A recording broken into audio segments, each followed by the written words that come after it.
Assalamualaikum warahmatullahi wabarakatuh. Halo insan muda dimanapun Anda berada, senang sekali pada kesempatan kali ini saya sudah berada di kantor Dompet Duafa Jawa Barat bersama Fazri Boim di sini dan dua narasumber kita untuk mengobrolin terkait FHQ. Apa itu FHQ? Forum Holaqoh Quran. Serta ada juga dari pimpinan cabang Dompet Duafa Jawa Barat dan kita akan ngobrolin terkait program-program dari Dede Jabar. Untuk itu langsung aja nih untuk ke narasumber kita. Assalamualaikum bapak-bapak. Waalaikumsalam warahmatullahi wabarakatuh. Pada sehat ya? Alhamdulillah. Alhamdulillah. Mungkin bisa diperkenalkan dulu biar insan muda pada mengenal bapak-bapak sekalian. Mungkin dari sebelah saya dulu ya, insan muda ya. Izin, Sofyan Yahya, saya sebagai pendamping FHQ Jawa Barat. Saya Andriansyah, saya pimpinan cabang Dompet Duafa Jawa Barat. Nah, itu insan muda sudah pada memperkenalkan dirinya masing-masing. Langsung aja nih untuk Ustadz Sofyan Yahya. Latar belakang pendirian FHQ itu apa sih Ustadz? FHQ sendiri merupakan program Dompet Duafa Jabar, Yes. di mana tujuannya untuk memberantas buta aksara Al-Quran di Jawa Barat. Berarti program dakwah ya Ustadz? Program dakwah, murni program dakwah, yang memang angkanya sekarang sudah sangat mengerikan. Iya. Karena 90% bahkan ya itu Muslim di Indonesia belum bisa baca Quran. Bahkan kalau kita tarik di Bandung saja, Yep. 2,6 juta masyarakatnya, 1,8 jutanya belum bisa baca Quran. Berarti kan sangat Riskan banget ya, tinggi gitu. banget ya Dan- anak-anak muda nggak bisa baca Quran gitu ya. Dan FHQ ini hadir untuk memfasilitasi orang-orang yang belum bisa baca Quran supaya bisa membaca Quran dengan baik dan benar. Ada metodenya nggak Ustadz? Jelas, metodenya kami susun sendiri dengan cara yang paling mudah. Dan nggak bikin boring juga Betul, ya betul. pembelajarannya ya. Karena cukup dengan 3 tahap seseorang itu sudah bisa baca Quran. Apa aja tuh Ustadz? Yang Tiga tahap pertama tahapan mengenal huruf asli, yang kedua sambung huruf, dan yang ketiga baca Quran. itu? Nah, kau huruf asli itu seperti apa? Apakah gundul? Apakah baru kepingan-kepingan aja? Betul, atau gimana? betul. Ini menarik. Metode ini memang tidak familiar seperti metode yang lain karena diambil langsung dari metode Baghdadiyah. Yang artinya metode pertama baca Quran di dunia. Dan namun sudah banyak ditinggalkan. Nah, contoh huruf asli itu ketika kita berbicara terkait huruf hijaiyah, orang yang ada di benaknya kan abatata, ubututu, ibitithi, begitu ya. iya. Padahal kan itu huruf setelah pemberian vokal. Nah, sedangkan huruf itu mempunyai nama aslinya tersendiri. Kalau alif ya itu kan sebelum dikasih vokal. Ba, ta, tha, jim, Iya. ha. Nah, terkadang banyak orang yang masih salah melafalkan huruf-huruf asli tersebut. Dan dengan metode ILQ itu semua diminimalisir dan semuanya bisa baca Quran. Karena Kang, jangan salah, Quran mengajarkan di ayat pertama surat Al-Baqarah yang diajarkan itu alif lam mim dulu ya. Tuh. Baru di setelah itu dzalikal kitabul raiba fih. Maka saya ingin berpesan bahwa belajar Al-Qur'an itu harus dimulai dari membaca huruf dulu, kemudian sambung huruf dan terakhir baca Quran. Oh, seperti itu insan muda. Jadi ada huruf aslinya ya berarti asli, ya. betul. Nah, itu apa sih suka dukanya Pak Ustadz nih ngajarin anak-anak muda nih yang baru belajar Al-Quran? Begitu. Sukanya saat yang kita ajar bisa. Masya Itu Allah, iya, kebahagiaan iya. Kebahagiaan tersendiri ya. banget ya, iya. Kebahagiaan yang lebih besar daripada kita dapat arisan. Kebahagiaan yang iya betul, lebih besar daripada kita dapat Warisan? Sangat membahagiakan begitu. Namun dukanya pun ada. Perjuangan teman-teman pengajar Al-Qur'an di FHQ ini kan memang jaraknya itu bukan dekat ya. Kita kan tersebar di 75 titik. Oh. Artinya jarak sejauh barat. Titik satu ke titik yang lain jaraknya ada yang sangat jauh, ada yang sedang dan ada yang dekat. Namun ya kita harus siap dengan segala kondisi. Ya, hujan, panas yang harus kita lalui itu menjadi makanan kita sehari-hari. Namun alhamdulillah kami nikmati dan sampai saat ini dari 2018-2019 sekarang masih bertahan insyaallah. Bertahan Masih Ustadz. istiqomah. Masih Masih istiqomah. Bahkan istiqomah. tadi saya ketemu kebetulan dengan salah satu santrinya Ustadz Sofyan. Ya. Ibu-ibu kan Nah. itu harus menempuh perjalanan 1,5 jam untuk sampai ke Kantor. ke tempat Tempat FHQ-nya ya. FHQ Ya. di rumah baca Quran di master. Saya bilang ke ibu-ibunya itu bukan belajar ngaji Bu, 1,5 jam touring. Karena saking jauhnya. Jauh banget ya jaraknya ya. Beliau istiqomah. Istiqomah ya. Nah tadi kan Kang Andri sudah menyampaikan juga nih ada ibu-ibu, ada rentanan usia nggak sih Kang yang boleh masuk FAQ itu dari umur berapa sampai umur berapa ataupun nggak ada rentanan usia Kang? Sebetulnya tidak ada rentan usia. Kami mengajar dari anak usia 4 tahun itu sudah ada, bahkan beberapa lembaga seperti RA, TK itu juga sudah memakai metode kita dan guru-gurunya pun mengajar di sana. Kemudian juga ada yang remaja, alhamdulillah kita juga mempunyai pengajar berasal ya dari usia remaja, bahkan 11 tahun, 12 tahun dan kemarin juga kita saksikan beliau membaca Quran ketika TFT di Soreang, Kabupaten Bandung. Dan kemudian untuk orang tua jelas mendominasi ya, alhamdulillah sangat mendominasi terutama di usia-usia yang memang alhamdulillah Allah masih berikan kemauan mereka untuk belajar. Alhamdulillah. Alhamdulillah ya Kang. Biasa kan kalau usia-usia lanjut kan, udah deh Betul. gitu kan. Yang tertua bahkan 86 tahun kan. Masih Allah, masih Dan belajar. kita belajar dari nol. Sampai Jadi dari anak-anak sampai orang dewasa udah usia lanjut pun masih belajar. Dan itu karena saking mudahnya metode ILQ yang diajarkan oleh Ustaz Sofyan. Sebagai informasi, Iya. Kang Boim, kebetulan Ustaz Sofyan ini adalah pendiri dan juga penemu metode ILQ. ILQ itu tadi singkatan dari apa? Indonesia Learning Quran. Indonesia Learning Quran. Learning Quran. Itu sangat bagus sekali Ustadz ya, sangat mudah sekali ya untuk cerna sama insan muda ya. Nah saya pertanyaan lagi nih Ustadz nih. Ya. Satu kelas itu diisi berapa orang Ustadz? Satu ruangan itu diisi berapa orang? Oh, kita per halakoh. Per halakoh. Bahkan dalam satu ruangan itu bisa ada beberapa halakoh. Jadi nggak mesti harus satu kelompok begitu. Di PT Inti itu bisa ada 15 sampai 20 kelompok. Yang artinya begitu banyak kan. Tapi mereka nggak saling nggak saling terganggu satu sama lain ya. Karena kan lokasinya luas dan kita pisahkan. di masjid. Di masjid. Betul. Dan masjid, bukan hanya di masjid, kita juga punya FAQ di instansi. Kalau di sini di Bandung ada di Kementerian Hukum dan HAM, kita juga punya FAQ di sana dan saya kebetulan baru pulang mengajar di sana. Masya Allah. Begitu. Kalau di titik di Jabar sendiri ada berapa FAQ? 75 titik yang artinya sekitar 1.000 orang lebih. 1.000 orang lebih Sudah belajar di FAQ ini. 10 sampai dengan 15 orang. Satu halakoh, satu Halakoh kelompok. ya. Nah itu ada yang ngajar lagi nggak ngabdi nggak gitu? Oh iya betul. Justru tujuan FAQ ini bukan hanya sekedar mengajarkan sampai bisa, tapi kami harap estafet kebaikan ini terus berlanjut sehingga orang-orang yang tadinya belajar nantinya malah mengajar kan. Oh iya. Kebayang Banyak ya berarti ya udah ya. 1,8 juta loh. Kalau misalkan pengajarnya 100 aja itu belum cukup. Maka target kita adalah mencetak sebanyak-banyak pengajar Quran, insya Allah. Dan itu yang kita lakukan setiap 6 bulan sekali kita mengadakan TFT Training for Trainer yang artinya pelatihan untuk para calon pengajar Quran. Ada syarat-syaratnya nggak Kak? Jelas, yang pertama harus bisa baca Quran dulu dong. Dia harus masuk ke level mahir dulu. Kan nanti ada 3 jenjang di FAQ ini. Ada jenjang dasar, ada jenjang lanjutan dan ada mahir. Nah, setelah dia masuk ke jenjang mahir baru dia diperkenankan untuk masuk pelatihan TOT tadi, Training for Trainer tadi dan kemudian dipersilahkan untuk mengajarkan Al-Quran. Kalau guru-gurunya sendiri nih, Pak Ustadz nih, itu ada berapa orang itu Pak Ustadz? Sampai saat ini ada 250 orang. 250 orang? Namun yang terintegrasi di FHQ Jabar ini sekitar 50 orang. Jadi kita membuat 2 sistem dalam dakwah ini, ada yang terintegrasi dan ada yang non integrasi. Kenapa? Karena kalau misalkan terintegrasi semua juga nantinya malah jadi sulit perkembangannya. Jadi memang ada yang kami lepas, mereka ada yang punya lembaga sendiri, ada yang memang udah mandiri lah ya. Mandiri. Ya. Kalau yang terintegrasi ya betul-betul yang kita rawat, yang kita jaga dan berada di bawah naungan Dompet Jabar. Oh, Dan oke. enaknya di FAQ kita nggak mengatakan mereka harus masuk dalam himpunan FAQ kita.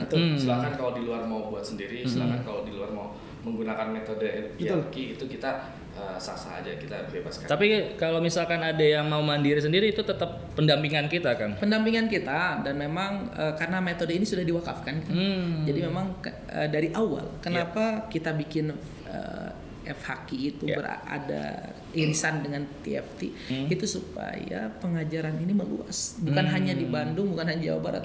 Mudah-mudahan ke depan bisa seluruh Indonesia. Amin, insya Allah. Kita doakan bersama ya insan muda ya. Nah itu kan kita sudah mendengarkan insan muda nih terkait program dakwahnya Dompet Duafa Jawa Barat. Nah saya mau bertanya sama Kang Andri. Kang Andri, tadi kan Ustadz Sofyan sudah menjelaskan sedikit terkait program dakwahnya. Program-program yang sudah berjalan di 2003 ini apa aja nih Kang Andri ini? Oke, baik. Kalau bicara program di Dompet Duafa Jabar, sebetulnya kita nggak beda jauh ya dengan Dompet Duafa yang ada di nasional maupun di cabang lain. Kita ada program pendidikan, program sosial dakwah. Nah, ini salah satunya program FHQ ini. Kemudian program pemberdayaan ekonomi dan program kesehatan. Nah, kalau yang sudah berjalan di 2023 ini, program pendidikan saja kita memang sedang fokuskan programnya di program beasiswa, khususnya untuk beasiswa ke perguruan tinggi atau kita sebut programnya Beas Studi Ethos. Dan di situ sebetulnya ada program turunannya kan. Seperti misalkan program turunannya ini kita punya program bersama dengan mitra kita lulusnegeri.com. Itu kita bimbingan belajar untuk siswa-siswa yang mau masuk perguruan tinggi negeri seperti itu. Nah, terus programnya ada lagi program kesehatan. Kalau untuk program kesehatan kita ada program yang harian reguler, itu programnya ambulans. 8 kali 25 jam. Banyak sekali. Karena ambulans kita nggak itu gratis, gratis atau bayar? Itu ambulansnya gratis. Kita ada 2 unit.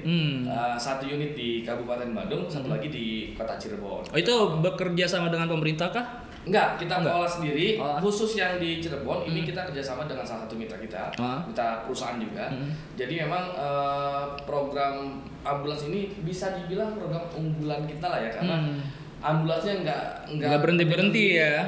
Kita tadi saya sampaikan mau siang, mau malam, mau terik, mau hujan, kita lakukan layanan terus. Banyak orang yang membutuhkan juga ya Kang ya.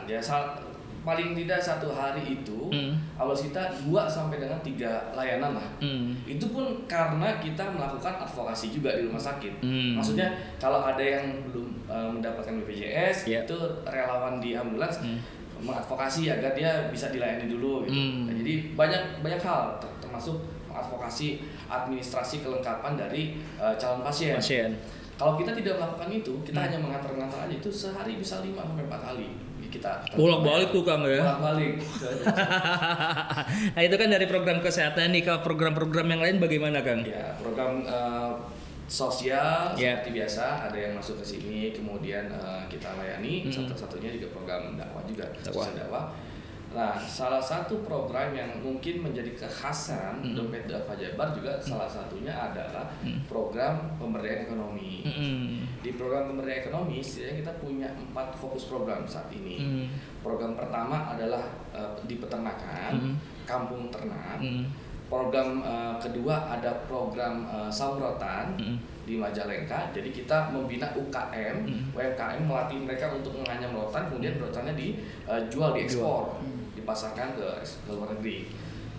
Yang ketiga adalah program Tani Padu. Program Tani Padu ini program yang terinspirasi dari COVID kemarin. Kita buat budik damber, budidaya dalam ember, ada di bawahnya lele. Itu favorit banget ya Kang ya, budik damber itu ya. Ada kangkung. Dan kita kembangkan saat ini. Yang tadi cuma di ember, sekarang kita di biovlog di kolam-kolam. Yang buat-buat itu ya Kang ya? Iya, di kolam-kolam besar. Kurang lebih sudah ada 20 kolam saat ini tersebar di Indramayu dan di Cirebon. Itu tani padu, pertanian terpadu gitu kira-kira. Yang terakhir, dan ini yang menjadi program fokus kita juga adalah program Desa Tani, program pertanian hortikultura yang ada di Lembang. Saat ini di tahun kelimanya Desa Tani sudah memiliki 50 orang penerima manfaat langsung dan juga 10 hektar lahan kan. Dari 1 hektar menjadi 10 hektar di tahun kelimanya. Nah, intervensi dari Dompet Duafa Jabar sendiri apa tuh Kang? Apakah pendampingan, pembiayaan, atau penjualan sampai diajarin bagaimana memproses menjual ke relasi-relasi segala macam Kang? Ya, 3 aspek itu. Kita pertama kita dari mulai pembiayaannya, kita kasih modalnya. Karena yang kita gulirkan adalah dana zakat, kita berikan semua modalnya ke masyarakat dalam bentuk lahan, dalam bentuk kolam, dalam bentuk hewan, ternak. Nanti kita lakukan pendampingan yang kedua, karena ini proses yang tidak bisa dipisahkan. Pendampingan intensif selama kurun waktu yang kita tentukan, misalkan tentang waktunya 2 tahun program atau 4 tahun, 5 tahun.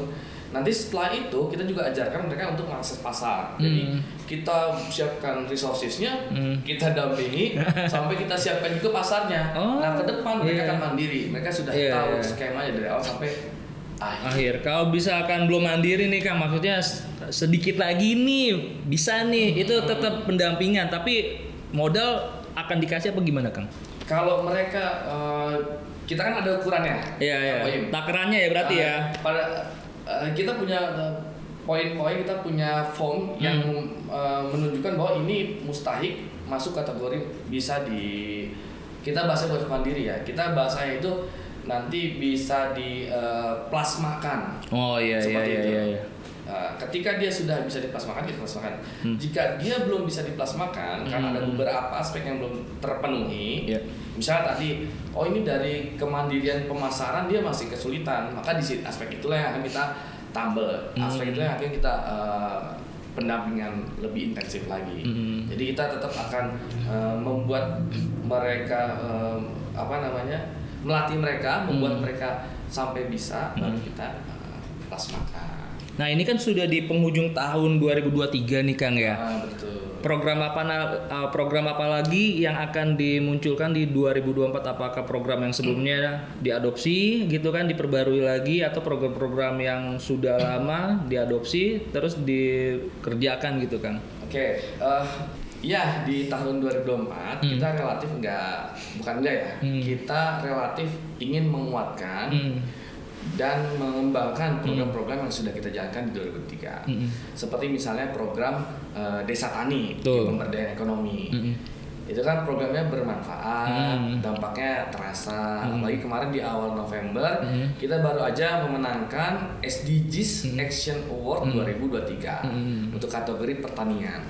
Jadi kami ingin membuat program pengembangannya yaitu Desa Tani Information Center kan. Oh, untuk informasi terkait Desa Tani ya. Termasuk kita gampang lagi sebenarnya Desa Tani Information Center ini kita pengen bikin semacam rest area di sekitar Desa Tani di Lembang yang mana itu bisa untuk menjual sayur kita. Nanti kan kita akan produk-produk mereka taruh situ ya. Showcase-nya di sana. Yes. Kemudian juga karena produknya sayur, kita nanti akan meng-hire para pelaku UMKM untuk ayo ikutan masuk sini.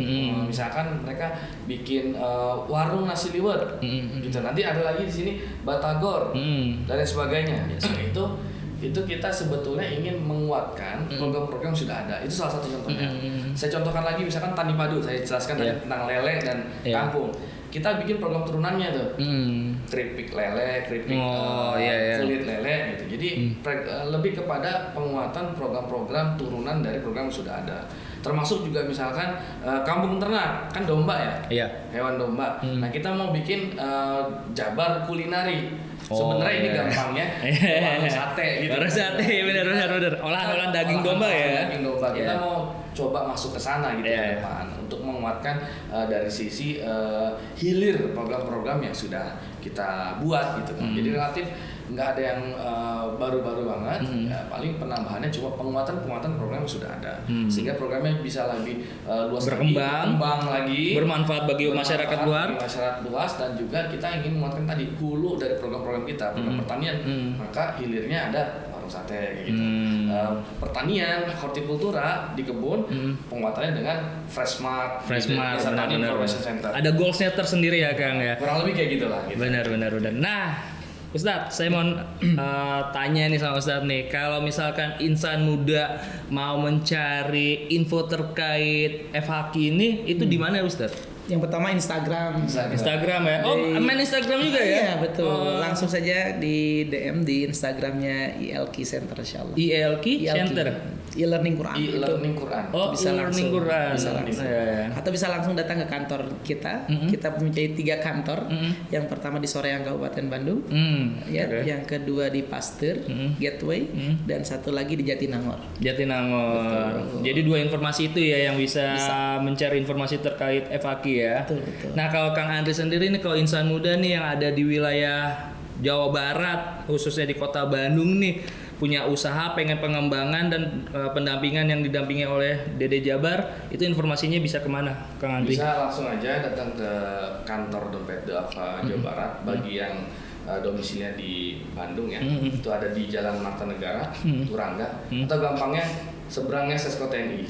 Sesko TNI, benar. Atau kalau teman-teman mau via Instagram juga bisa di @dedejabar atau di email @dedejabar@dompetduafa. dedejabar@dompetduafa.org. dedejabar@dompetduafa.org.